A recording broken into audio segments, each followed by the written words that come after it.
Julie, anak. Hindi kita pinag-aral, pinalaki, para lamang mauwi sa mga katulad nito. Mga taong walang pangarap, mga taong mahirap.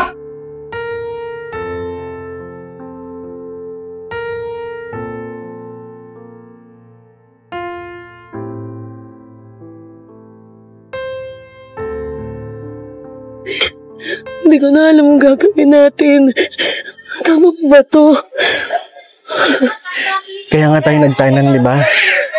Alam ko gusto mo to eh. At gusto ko rin to. Kaya hindi kita pababayaan kasi mahal na mahal kita.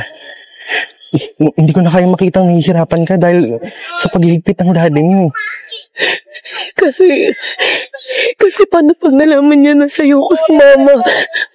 Mukhang nang gawin niya sa'yo. Alam kong alam niya na sa akin ka sumama. Ito ka mag-alala kasi handa akong iluwis ang buhay ko para sa'yo. Ha? Mahal na mahal kita, hindi kita pababayaan. Ito lang naman yung pinangarap ko eh. Yung makasama ka.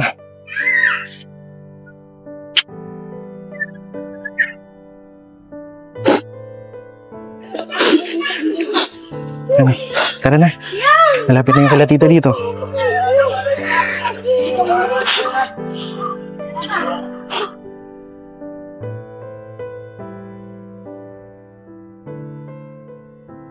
Wala ka pa ba? Oo, huwag kang mag-alala. Mabait yan si tita. Ayan pala siya. Tara. Tita. Oh, hello, Will. Ba't na parito ka? At saka, sino yung babaeng yan? Tita, si Julie po. Girlfriend ko. Magandang umaga po, tita. Hello, Iha. Magandang umaga din. Minali ka nga rito. Busog tayo sandali. Sandali lang na ha. Ka rito. Wait. Sino yung babae niya? Parang familiar sa akin ng mukha niya. Anak pa yan ni Mayo? Opo, tita. Kubi, ito pa yung pinasok mo. Baka mamaya mapahamak ka niyan. Tita, basta tulungan niyo lang po kami, please. Hindi naman po kami magtatagal eh. Basta tulungan niyo lang po kami. Ay, naku. Sige na. Pasok na kayo doon sa loob. Ay, naku. Bata po. Tara sa loob.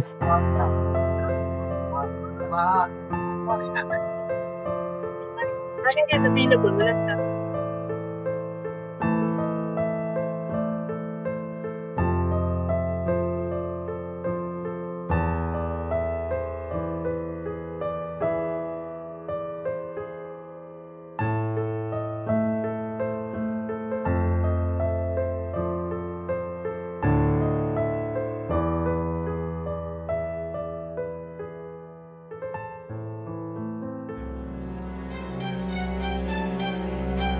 Magaling!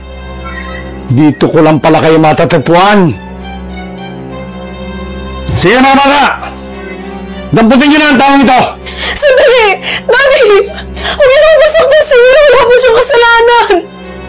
Walang kasalanan! Magaling ka rin lalaki ka! Alam mo bang, sa tanang buhay ko, wala pang gumawa sa akin ng ganito. Kilala mo ba ako? Kilala mo ba kung sino kinakalaban mo? Ha? Anak ko pa, ha? Anak ko pa ang gusto mong itanan. Mataas din ang pangarap mo, bata. Alam mo bang kayang-kaya kitang burahin? Daddy naman! Wala po siyang kasalanan. Ako po yung sumama sa kanya. Julie, anak. Hindi kita pinag-aral, pinalaki, para lamang mauwi sa mga katulad nito. Mga taong walang pangarap, mga taong mahirap. Hindi siya nababagay sa mga uri natin. Sumama ka na sa akin, anak! Daddy naman! Mahal ko si Will! Nagmamahalan kami! Sana naman po maintindihan niyo saan mo po respetuhin yung desisyon ko. Matandaan na po ako! Alam ko na po kung ano ang tama at mali! Mahal? Nagmamahalan? Nadidinig mo ba ang sarili mo, anak? Kailan mo ba natutunan magmahal ng ganyang uri ng tao? Hindi ka na babagay sa kanya! Sumama ka sa akin! Iwan mo ang lalaking yan! Sumili lang, Mami. Tama na, Epoy! Tama na! Si Shelo to! Ang dati mong kasintahang inilayo ng namatay mong ama sa'yo! Napakasakit! Ang saya-saya natin noon! Pero, dinala ka ng pamilya mo sa Amerika! At naiwan ako dito! Halos, mabaliw ako! Hindi ko alam ang gagawin ko! At yung ama mo, pinagbagtaan pa ako na pag nagpumilit akong makipagkita sa'yo, may mangyayari sa pamilya ko. Mahal kita, Shelo. Nilaso ng papa ang isip ko. Sinabi mo na sa akin, sumama ka na kay Joseph. Anong gagawin ko? Hindi totoo yan! Hindi totoo yan! Totoo yun, Shelo. Hinanap kita pagbalik mo ng Pilipinas. Hindi na kita nakita. Patawarin mo ko.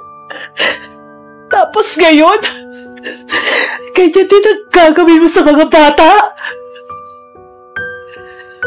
Paghihiwalayin mo rin sila katulad natin? Gusto mo ba naranasan din nila ang sakit na naranasan natin noon?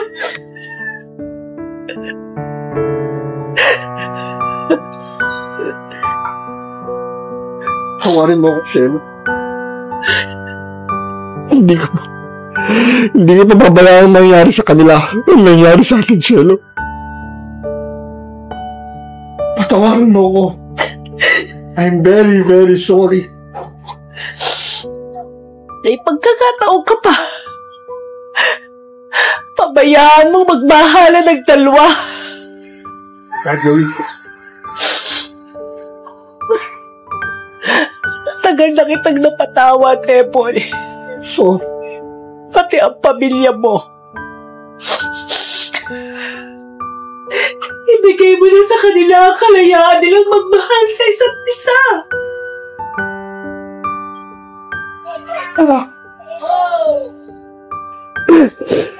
Tawarin mo ako.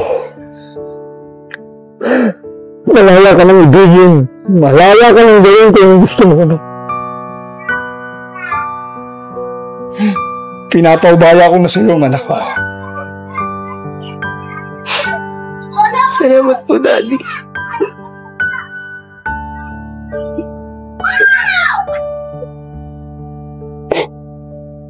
Tayo na. Joey, come here, come here.